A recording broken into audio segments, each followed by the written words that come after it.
আসসালামু আলাইকুম আমার প্রিয় ভাই বোনেরা, আপনারা সবাই কেমন আছেন? আশা করি আল্লাহর রহমতে ভালো আছেন। আপনাদের সবাইকে আমার রান্নাঘরে স্বাগতম। আজকে আমি আমার রান্নাঘরে আরেকটা নতুন রেসিপি নিয়ে আসলাম। আমি আজকে আমার রান্নাঘরে আপনাদের সাথে শেয়ার করব বাসমতি চালের পোলাও। বাসমতি চালের পোলাওটা আমি রান্না করব এরকম যে আমার চালটা যেরকম আনাম ছিল আমার ভাতগুলো ঠিক সেরকম আনাম থাকবে। বাসমতি চালের পোলাওটা যদি আনাম থাকে, বড় বড় দেখা যায়, দেখতে খুবই ভালো লাগে এবং খেতেও ভালো লাগে। আর এই বাসমতি চালের পোলাওটা রান্না করার জন্য আমি 1.5 কেজির মতো বাসমতি চাল ধুয়ে ভিজিয়ে রেখেছি প্রায় আধা ঘন্টা। এখানে আমি খাসির গোশ কেটে ধুয়ে রেখে দিয়েছি, আর এখানে আমি মুরগির গোশ কেটে ধুয়ে রেখেছি। এই মুরগির গোশটা ভাজার জন্য আমি চুলায় একটা কড়াই দিয়ে তাতে তেল গরম করে নিয়েছি। এখন দিয়ে দিচ্ছি 1/2 টেবিল চামচ লবণ। এই গরম তেলের ভিতরে লবণটা দিলে আর গোশ কড়াইয়ের সাথে লেগে যায় না। এখন দিয়ে দিব গোশ। আমি সবগুলো গোশ এখানে দিয়ে দিব। তারপরে দেখেন আমি উঠিয়ে দেখাচ্ছি, আমার এই সাইডটা ভাজা হয়ে গেছে। এখন আমি উঠাচ্ছি, দেখেন একটু কিন্তু আমার গোশ কড়াইয়ের সাথে লেগে যায়নি। গরম তেলটার ভিতরে লবণ দিলে তাহলে গোশ মাছ যাই ভাজা হয় ওটা আর লেগে যাওয়ার ভয় থাকে না। তবে তেলটা ভালো করে গরম করে নিতে হবে। এভাবে করে আমি আমার গোশগুলোকে ভেজে নিব। আমার গোশগুলো ভাজা হয়ে গেছে, এগুলোকে আমি নামিয়ে রাখবো। তারপরে চুলায় দিয়ে দিব একটা হাঁড়ি পোলাওটা রান্না করার জন্য। হাঁড়ি দিয়ে দিয়েছি, দিয়ে দিলাম তেল। তেলটা গরম হয়ে গেলে দিয়ে দিব পেঁয়াজ কুচি। তেলটা গরম হয়ে গেছে, এখন দিয়ে দিচ্ছি পেঁয়াজ কুচি। আমি একটু বেশি করে পেঁয়াজ কুচি দিব, কারণ আমি এটাকে বেরেস্তা করে ভাজবো। এই জন্যে আমি কিছুটা পেঁয়াজ কুচি বেরেস্তা করে তুলে রাখবো। আমি এভাবে নেড়েচেড়ে দেখেন আমার পেঁয়াজ বেরেস্তাটা প্রায় হয়ে গেছে। আর একটু নাড়াচাড়া করে আমি নামিয়ে ফেলবো। পেঁয়াজ বেরেস্তাটা নামিয়ে এর ভিতরে আমি দিয়ে দিব দারচিনি, এলাচ আর তেজপাতা। দারচিনি, এলাচ, তেজপাতা দিয়ে একটু ভেজে নিব। তারপরে আমি যে চালটা ধুয়ে ভিজিয়ে রেখেছিলাম ওটা পানি ঝরিয়ে নিয়েছি, ওটাকে এই তেলের ভিতরে দিয়ে দিব। দিয়ে দিলাম বাসমতি চালটা। এখন এটাকে নেড়েচেড়ে নেব, ঠিক আমরা যেভাবে পোলাও রান্না করি। এখন এখানে দিয়ে দিব 1 টেবিল চামচের মতো আদা বাটা। দিয়ে দিব কিছু কিশমিশ, এখানে প্রায় 1.5 মুঠের মতো কিশমিশ দিলাম। দিয়ে দিলাম পরিমাণ মতো লবণ। এখন এটাকে ভালো করে এই তেলের ভিতরে একটু ভেজে নিব। অত বেশি ভাজতে হবে না, অল্প কিছুক্ষণ ভাজলেই হয়ে যাবে। দিয়ে দিচ্ছি ফুটন্ত পানি। আমি পানিটা আগেই ফুটিয়ে রেখেছিলাম, ওখান থেকে পরিমাণ মতো পানি দিয়ে দিলাম। খেয়াল রাখতে হবে পানিটা যেন বেশি না হয়। পানিটা যদি বেশি হয়ে যায় তাহলে কিন্তু পোলাওটা নরম হয়ে যাবে, তাহলে আমার এই যে বাসমতি চালের ভাতটা অনেক বড় বড় হয় ওইটা আর থাকবে না। দিয়ে দিলাম 1 কাপ লিকুইড দুধ।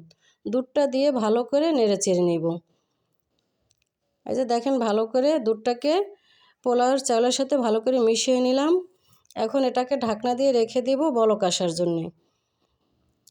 তাড়াতাড়ি বলক এসে যাবে, এই জন্য ঢাকনা দিয়ে দিলাম। এই যে আমার পোলাওটা বলক এসে গেছে। এখন ঢাকনাটা খুলে আবার একটু নেড়েচেড়ে এই অবস্থায় আমি লবণ দেখে নিব। যদি লবণ দরকার হয় তাহলে আমি লবণ দিব, আর দরকার না হলে দিতে হবে না। এই অবস্থায় লবণটা কিভাবে বুঝবেন? যদি আপনার যখন পানিটা মুখে দিবেন ওটা যদি গাঢ় লবণ মনে হয় তাহলে পোলাওয়ের সাথে ঠিকভাবে লবণ হবে, আর যদি হালকা মনে হয় তাহলে বুঝতে হবে যে লবণটা কম হয়েছে। এখন লবণ দিয়ে নেড়েচেড়ে আবার ঢাকনা দিয়ে দিলাম। কিছুক্ষণ জাল করে নিলাম। এখন আবার ঢাকনাটাকে খুলে দিয়ে দিব কয়েকটা কাঁচামরিচ। কাঁচামরিচটা দিয়ে আবার একটু নেড়েচেড়ে দিব। আর দেখতে পাচ্ছেন ভাতটা আর পানিটা কিন্তু মাখা মাখা, এখানে বেশি একটা পানি নেই। এই অবস্থায় আমি ঢাকনা দিয়ে 4-5 সেকেন্ড জাল করব। আর এই যে ছিদ্রটা দেখেন বন্ধ করে দিয়েছি যেন ভাপটা বের হতে না পারে। এখন আমার 4-5 সেকেন্ড জাল করা হয়ে গেছে। আমি পোলাওটাকে এই অবস্থায় নামিয়ে রাখবো। আমি ঢাকনাটা কিন্তু খুলবো না, তাহলে এই যে ভাপটা বের হয়ে যাবে, তাহলে আমার পোলাওটা আর ভালোভাবে রান্না হবে না। আমি কিন্তু পোলাওটা চুলার উপরে রাখবো না, এমনি নামিয়ে রেখে এই দেখতে পাচ্ছেন 2 চুলা আমি 2টা রান্না করতেছি। এই 2টা রান্না হতে হতে আমার পোলাওটা ওখানে হয়ে যাবে। ওটাকে আর নাড়াচাড়া করা যাবে না, তাহলে বাসমতি চালের ভাতটা যে বড় বড়, ওই বড় বড়টা আর থাকবে না, ওটা ভেঙে ছোট ছোট হয়ে যাবে। আর বাসমতি চাল মানেই বড় বড় ভাত, দেখতে কিন্তু খুবই ভালো লাগে, সেটা বিরিয়ানি হোক অথবা পোলাও হোক। এজন্য ওটাকে বেশি একটা নাড়াচাড়া করা ঠিক হবে না। ওটাকে ওভাবে রেখে দিলে ভাতটা সুন্দর আনাম থাকবে, দেখতে খুবই ভালো লাগবে। অনেক মানুষ তো দেখে বলে যে এটা নুডলস, আসলে কিন্তু সেরকমই নুডলস যখন আমরা ভেঙে রান্না করি তখন কিন্তু এরকম ছোট ছোট হয়, এজন্য এটাকে নুডলসের সাথে তুলনা করা হয়। এখন আমি খাসির গোশটা রান্না করার জন্য এখানে মশলা দিয়ে মশলাটাকে কষিয়ে এর ভিতরে গোশটা দিয়ে দিলাম। পাশের চুলায় মশলা কষিয়ে নিচ্ছি। এখানে আমি মুরগির গোশটা দিয়ে কোরমা রান্না করব। আমার মুরগির গোশটা মশলার ভিতরে দিয়ে দিলাম, মশলাটা কষানো হয়ে গেছে। আর একটা কথা বলি, আপনার কোরমা মানেই কিন্তু মিষ্টি মিষ্টি, এই জন্য এখানে চিনি দিতে হয়। যে আমরা যারা বেশি মিষ্টি পছন্দ করি তারা একটু বেশি দিব, আর যারা কম মিষ্টি পছন্দ করি তারা কম দিব। আমি মিডিয়াম মিষ্টি পছন্দ করি। কোরমা মানেই তো মিষ্টি, মিষ্টি না দিলে ওটাকে কোরমা মনে হয় না, এই জন্য আমি চিনি দিয়েছি। আমি এই গোশটাকে ঢাকনা দিয়ে দিয়ে বেশ কিছুক্ষণ কষাবো। এই যে দেখেন 1 কাপের মতো টক দই নিয়েছি, এখান থেকে হাফ কাপের মতো আমি মুরগির গোশে দিয়ে দিচ্ছি, আর হাফ কাপের মতো রেখে দিব খাসির গোশটার জন্য। সব গোশের ভিতরে কিন্তু টক দই দেওয়া যায়, আর টক দই দিলে কিন্তু তরকারির স্বাদটা বেড়ে যায়। টক দই, সস এগুলো দিয়ে রান্না করলে গোশটা খুবই স্বাদ হয়। এই যে দেখেন আমি 2 টেবিল চামচ চিনি দিয়ে দিলাম। এই যে আমি বললাম কোরমা মানেই মিষ্টি, এই জন্য এখানে আমি 2 টেবিল চামচ চিনি দিলাম। যারা কম পছন্দ করেন তারা 1 টেবিল চামচ দিতে পারেন, অথবা হাফ টেবিল চামচ দিতে পারেন, না চাইলে নাও দিতে পারেন। এই যে বাকি টক দইটা আমি এটার ভিতরে দিয়ে দিলাম। আর কোরমা একটু মিষ্টি না হলে কিন্তু ওটাকে কোরমা মনে হয় না, ওটা রোস্টের মতো হয়ে যায়। এখন আমি খাসির গোশটার সাথে টক দইটাকে ভালো করে মিশিয়ে নিচ্ছি। এটাও নাড়াচাড়া করতে করতে গোশের সাথে মিশে যাবে। আর গোশ মানেই ভালো করে কষানো, যত ভালো কষানো হয় আমার মনে হয় ততই গোশটার ভিতরে স্বাদ হয়। আমার মুরগির গোশটা কষানো হয়ে গেছে, আমি দিয়ে দিলাম 1 কাপের মতো লিকুইড দুধ, আরও কিছুটা ঝোল দিয়েছিলাম। এখন এর সাথে ভালো করে মিশিয়ে নিচ্ছি।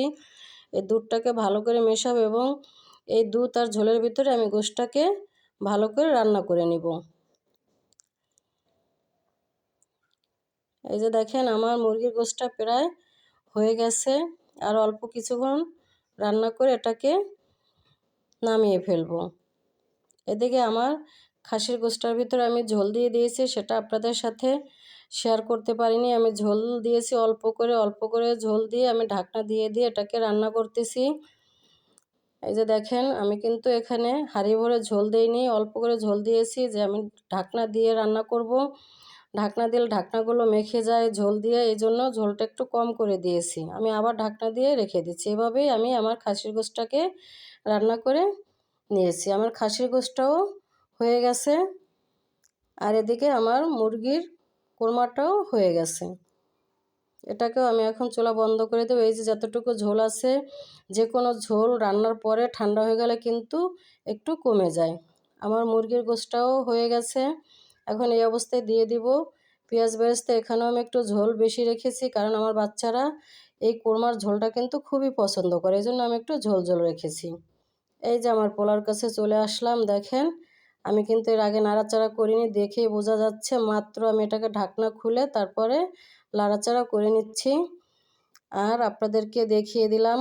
এই যে দেখেন আমার ভাতটা কিন্তু ঝুরঝুরা, আর প্রতিটা ভাতই আনাম আনাম রয়েছে। আমি যদি এটাকে বারবার নাড়াচাড়া করতাম তাহলে ভাতগুলো এরকম আনাম থাকতো না। আমার একটা ভাতও কিন্তু আল্লাহর রহমতে ভাঙেনি।